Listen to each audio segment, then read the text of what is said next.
Addict. So welcome everybody. Glad you're here, and I've never been to this meeting, so I'm excited.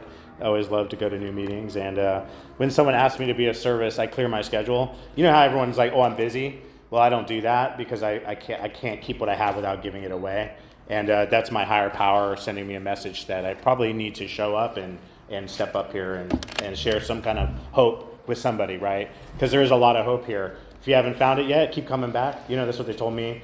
I kept coming back. So I found this really cool reading. I always ask my higher power when it comes to literature. I kind of just thumb and I feel and I'm like, and I open it, and that's what I need to hear, and that's what I need to share about. So I opened up from It Works How and Why.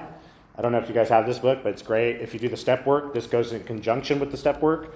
And tradition one, actually, and I haven't worked the traditions. I've tried, but the group kind of fell apart. So I have experience with traditions by working this program. So this is the reading. Surrender and acceptance open the door to unity. Our trust in a higher power grows. It gets easier to let go of our personal desires and stop fighting for what we want. With an attitude of surrender, working together in a group becomes easier. Tradition 1 presents a picture of addicts working together worldwide to support each other's recovery. We try to remember this goal in all our actions, as individuals or as groups. If we find that our personal desires or the aims of the group conflict with that ideal, unity asks us to surrender our own desires and accept guidance that enhances the greater good of Narcotics Anonymous. Only by deciding to be part of that whole can we support the unity so essential to our personal survival. I highlighted that last one. I'll come back to it. Commitment is another essential ingredient in unity. Personal commitment to our shared sense of purpose is one of the ties that bind us together. I also highlighted that because it's so important. When we know that we belong in NA, that we make a commitment to stay, we become a part of the greater whole. Our sense of belonging is closely related to our degree of commitment to recovery in NA. As groups, the combined strength of that commitment is a powerful force in serving others. With that strong commitment, we're able to carry the message of hope that will support us in all our recovery. So I'll stop there. I mean, there's a lot there, right? Just those two paragraphs. I could read like on and on, but I started with surrender and acceptance open the door to unity. So I didn't know what that was when I got here. I was arrogant and thought everyone else had a problem. I came in on the court card. And so I struggled with difference in opinions, and my perspective was all fucked up because it was all about me, self-centered, right? And it wasn't about the drugs, right? I found that out too, working the steps. It's about me, why I use drugs. Why did I use drugs? Well, I had feelings and I didn't want to feel. I lost my brother and I pushed that down. And I used drugs to do that. And then next thing you know, I got addicted. And so it separated me from everybody. The disease took me to a place of loneliness, desperation. I'm a loser, I'm a failure, I want to kill myself, talking to the butterflies and the demons and the trees and all that kind of stuff. And it was really dark, it got really dark, especially after the third day up. I'm sure you can figure out what my drug of choice is with just saying that. And one time I did 14 days and it got really bad. I woke up to a mental hospital strapped down, and I bit my friend's ear off and they threw me off a balcony. I felt like a train ran over me. And so I came in here with I was broken, I got arrested, and I'm not the type of guy that gets arrested. So the disease was getting me into jails, institutions, and death. And so I found this program, and then, I just came. I just kept coming and staying because that's it to me. I'm not going to beat myself up. But I can come in here and share honestly. I got HIV and clean, right? I can share that today. I'm okay with it, right? And it took me years to figure out that I could share anything here. It took me years to figure that out, and I kept hearing you guys' message, and that really kept me humble in the right size, right? Because I can come in here still sometimes thinking I got 5 years clean and I don't need to come, and the disease tells me, still tries to separate me and tries to disconnect me from the whole, right? Puts me in my bed and I'll don't want to get up. That's how it is today. I just don't want to face reality some days, right? And that's my disease. I'm well aware of it when it's acting up. And so that's where the hope comes in. I come, share about it, and get into the literature, work some steps, call my sponsor, right? higher power, all these things. For me, it's first is higher power, because I won't do anything else until I surrender to that. And that's what they said, surrender and acceptance. Surrender and acceptance. And that means surrender for me is I have a disease. Acceptance is, how am I going to work on it, right? How am I going to arrest that disease? So, and it doesn't happen right away, right? The higher power takes a while to work. So sometimes I don't use it and I go on my own will, and then I disconnect again from the unity. The unity is my higher power, which is also works through you guys, works through you asking me to share, it works through bringing me to by Lake Merritt. It brings me identifying with your share and like the disease and how it works in your life. So I can see, because denial will keep me from seeing the truth, right? Because I don't even know I'm lying to myself. That's what denial stands for me, is that I don't even know I'm doing it. Because the disease, I've been with it all my life. That fucker has been going since about 3-4 years old, when I got abused and my family started falling apart. That's when the disease started kicking in and separating me and thinking like I just want to be out of here. And I remember looking out into the sky and just like praying. I had a higher power back then. I was just praying. I just didn't want to be there anymore, right? So I struggled with not wanting to be here, right? Not that I'm going to kill myself, but I just don't want to be here, right? I just don't really want to be here sometimes. And that's my truth. But it's okay, because I know that's not me. That's that fucking past, the trauma and my negative belief systems and the false ideologies that were programmed with me through my parents and through hospitals and institutions, even school, being bullied, Artie Farty and the gap tooth boy, and I've always been a little different, and I'm okay. I really never took it too personally, but when you hear that shit every day, it does affect you, right? And that's what led me to drugs. So, and let's see. Also said, only deciding to be part of the whole can we support the unity, so essential to our personal survival. One day at a time for me. This support is one day at a time. I can only do this one day at a time. If I try to think weeks ahead about planning and stuff, I'm lost and I forget. I get lost in my self-obsession, future tripping and stuff. So that it's so essential for my survival that I keep coming back, because I've learned. I've stepped away here and there. Like I won't go to a meeting for like a week sometimes. I don't do it too often, because my higher power brings me back, because I start obsessing. I over clean my house. Like my disease shows up in funny ways today. Too much porn, watching a lot of Netflix and like isolating and not like doing anything else, right? Like obsessing on overthinking is one of my go-tos, like overthinking shit to death to where I won't go to the gym because I'm overthinking. Oh, it's a lot of work, So that's what my struggle today is like. Just go to the gym, dude. Stop thinking about it. Just go there. Start with 20 minutes. First step, right? Go 20 minutes. And then next thing you know, I'm like there 2.5 hours, right? And I feel good. And I feel good after, right? And so, you guys taught me that, being here, the 12 steps of showing up no matter what. And if it tells me, this is one thing I love to share is like, if it tells me I shouldn't show up and I shouldn't be here, then I go even more. I drop everything and whatever I'm doing and I come, because I know that's what arrests this disease, because I will make any kind of excuse not to do something, right? I'll talk myself out of it, and arrogance steps in. Oh, I don't need that meeting. I got $50,000. I got the best phone. I got 2 cars. I'm on Section 8 with my own apartment and cats, and it's very comfortable. My life is very comfortable due to staying clean. But I can't forget where I came from, right? Because the disease is still there. It's not, just because I go to therapy every week, right? There's a lot of other things I do. Like, just because I have a guru and I work, I meditate 2 hours a day, doesn't mean I don't need you guys still, right? You know what I mean? So I have to be careful with that slippery slope of thinking I have all this. Because without all that stuff I'm talking about, material, and actually the self-love that I have for myself, that was like the best gift I've ever had, is like I just come up here and be me. And, I care about what you think about me, but I don't care if it's negative. If you're judging me, that's on you. Like that's That's okay. Keep coming back. And if I'm judging you, that's on me. So I catch myself today. If I'm in judgment, then I'm in self-centered fear.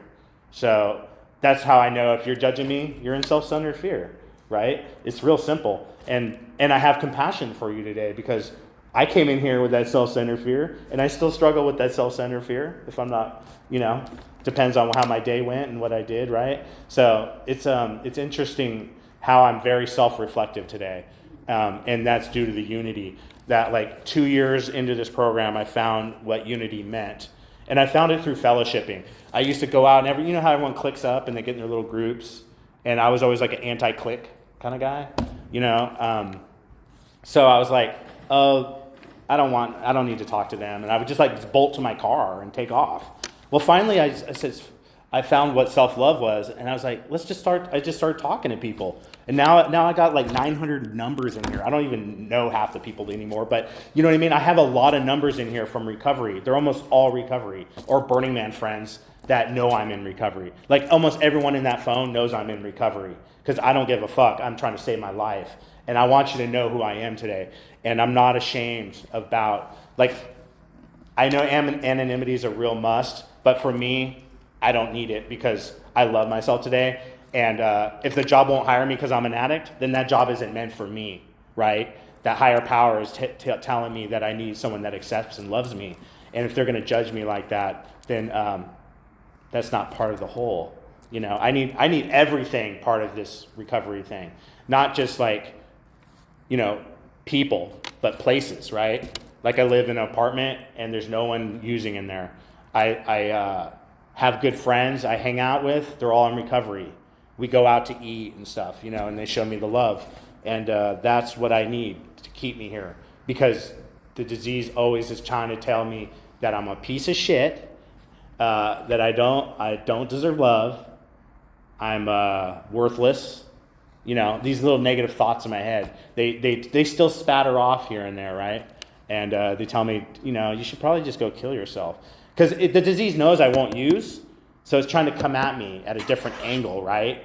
And if I don't arrest those thoughts, that negative, it all stems in my thinking, right? This negative thinking narrative that I'm not worthy and I'm not good enough. And why was I arrogant? Because don't you know I'm badass because I'm covering up something I don't want to talk about, right? That inside I want to die. And inside I just want to be loved, but I don't know how to accept it, right? Because I didn't know how to accept myself when I got here. And so when I learned how to accept myself for all my character defects, and I can turn my character defects into assets, right? So I've learned that through step 4. I was able to do that and turn those negative thoughts into an action. Because you can't just think yourself out of it into a new way of thinking. You have to act your way out, right? We have to act our way, come to a meeting as an action, right? We come in, we share about, oh, fuck, this bitch gave me HIV and she lied to me. I had to talk about that and how angry and I wanted to kill her, and now I love her. I called her, I said, I forgive you, because I've learned forgiveness is key to help me grow. And resentment will take you out, man. That resentment is going to take me out. I was going to go hide in the bushes, and next thing you know, you're hiding in the bushes. There's a lighter and a pipe in the bushes usually. You know what I mean? There's some shit hidden in the bushes. I don't know if you've been like me, but you find stuff, right? And so I'm just using examples how that one negative thing, and now I don't even think I have HIV. I don't even remember that I have it most of the time. I just share about that because it took me about 9 months of sharing. Every meeting I was sharing about it. Right? And that freed me. And then I was able to get into a place of forgiveness and able to survive and let it go. And because that was going to take me out at 3.5 years clean. That was going to take me out, man. I could feel it. So I went to meetings every day. I went to 2 meetings a day when that happened because I was struggling. And I know what I learned when I first got here. Keep coming back. Stick and stay.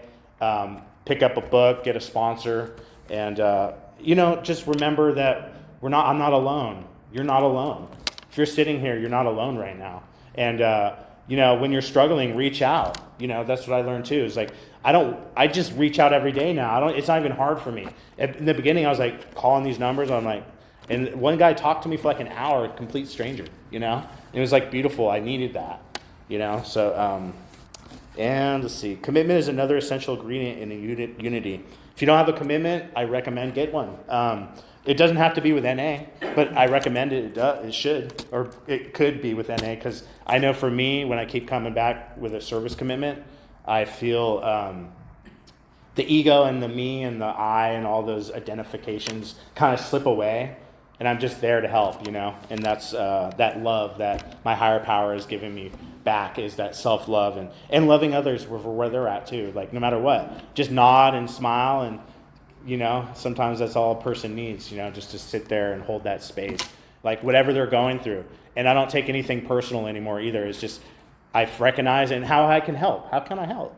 What do you need? You want to go to dinner right now? You want to go take a walk by the lake? What do you want to do right now? I have a free couple hours right now. 5 minutes. Cool. Perfect. And what else? Yeah. So commitment. Yeah. So essential. I don't think I would have stayed clean without it. For me, personal commitment is shared. A sense of purpose is one of the ties that bind us together. I love that. So that's the glue, the commitment, right? Our personal commitment to this program, the personal commitment to get better, right? To personal commitment. It's like, I want to arrest this disease. I don't want to be flinging sticks and talking to myself anymore. If I am, I'm doing it in a spiritual way and connecting with like like Mother Earth, right? Like, because I love nature. Like, I connect through my spirituality through through everything. I don't believe higher power. I believe higher power is in everything. So everything I touch is higher power, right? And it's also negative power too, right? So if I touch this thing too much, it can go negative power, right? So I have to be careful, like how much I do things and keeping the balance, and that self-love kind of keeps me in that process. Just knowing that I'm an addict, knowing I have you guys, and knowing you guys are here for me and I'm here for you, gives me a sense of purpose and gives me that commitment that holds me coming back. It's like the glue, right? It sticks me in there because I want to fucking peel off, right? I want to fucking chisel off sometimes, right? And do me. And that is kind of painful, just when we're all alone, trying to do me, working and surviving and all that stuff. It kind of separates me from my primary purpose. Property, prestige, right? Like, fucking money can pull me, like, I can start working too much, and like I stop going to meetings and stuff. So I can't forget where I came from, because I know for me, if I don't come back, man, I'm in trouble. And one more thing, let's see. Our sense of belonging is closely related to our degree of commitment to the recovery of NA.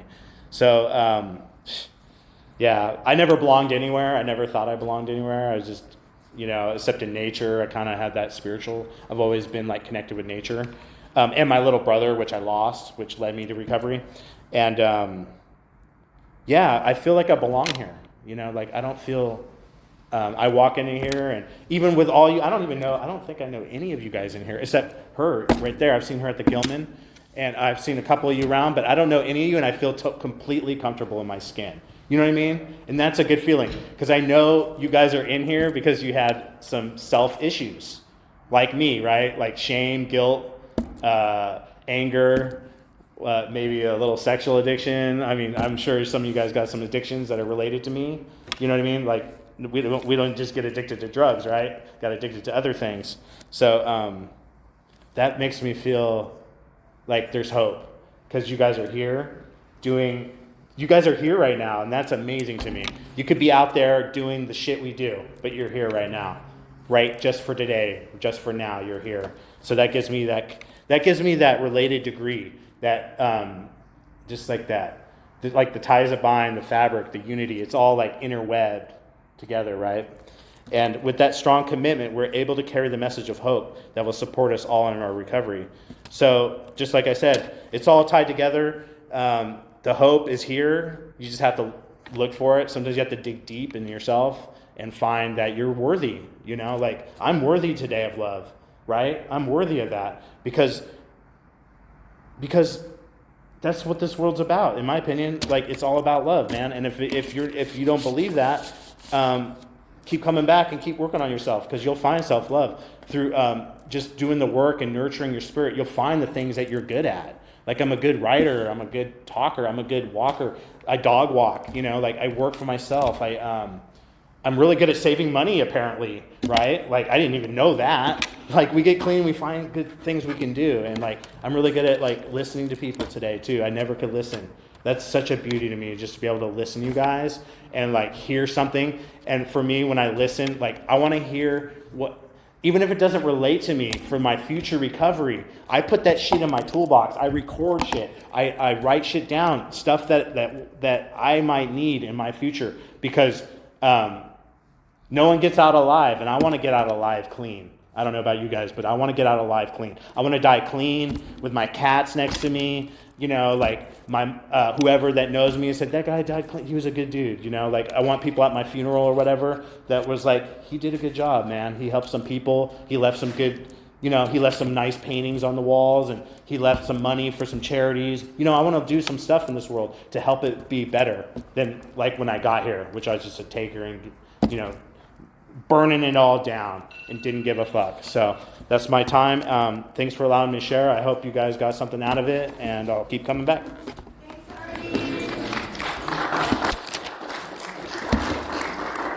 Artie, again for coming all the way out here to share with us this experience. Thank you.